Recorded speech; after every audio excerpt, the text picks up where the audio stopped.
Advisor to Otumfuo Amwa Sasreku IV, the esteemed Paramount Chief of the Kingdom of Chufuman in Ghana. Ladies and gentlemen, with a round of applause, help me welcome this amazing personality, Mr. Maxwell Ampong. Happy to come to the stage.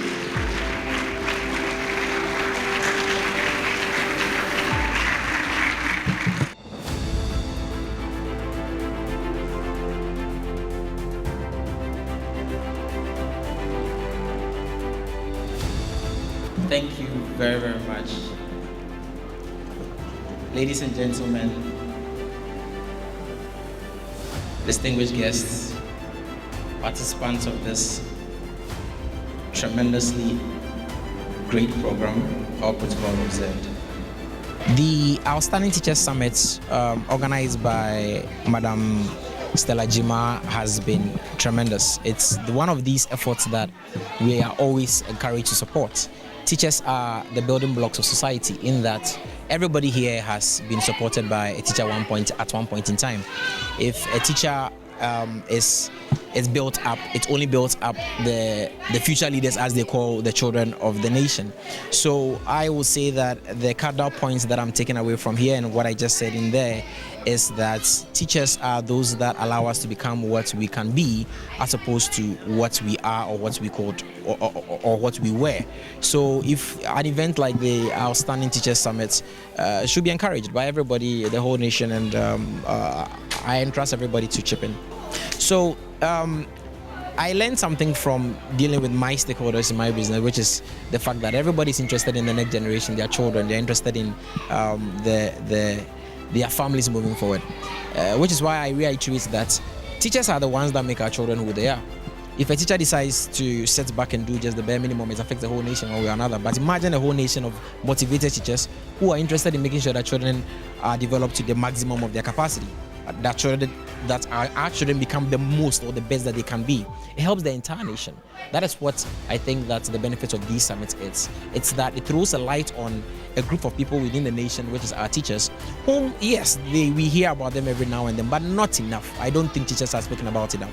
And this summit is a drop in the ocean of noise that, or in the notion of communicate that I think we should put out there on the essence of teachers and the role that they play within our society and the macroeconomic society at large. Well, I'll be hesitant giving financial advice here right now, but they have been experts in there that have given advice to to the teachers, especially on how to get some expertise from outside of the country to be able to perpetuate self-development, as stated by the esteemed Dr. Mrs. Stella Gyimaah. So I think teachers definitely need to be taken care of.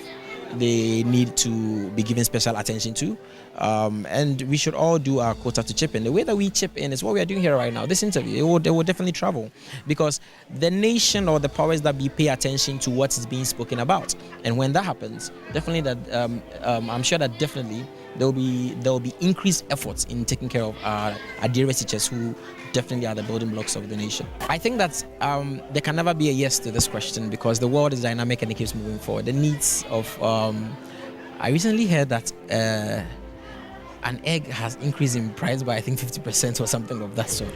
So even if the answer was yes yesterday, it will be no today, because we need to continuously improve and revise our policies that are directed towards taking care of some of the building blocks of our macroeconomy, like teachers. Because very soon, these people that the teachers are teaching, these kids, these youngsters, look at the youngsters that danced in there, they are going to be the workers and the builders of the society. So we can choose to ignore them now, or choose to ignore their caretakers now. It will come and bite us back behind within the next few decades. And which is why, again, I congratulate our convener, Madam Stella Gyimaah, for this very, very, very, very great effort. The point I'm trying to make is that the more Ghanaians get involved in STEM, the more we realize that a large part of the national cake goes towards STEM-related activities, like all these big contracts that we've been given. How many Ghanaians spearhead it? It's a fact, it's a known fact. This is not a shot towards any specific demography or any specific party here. That is how we change the narrative.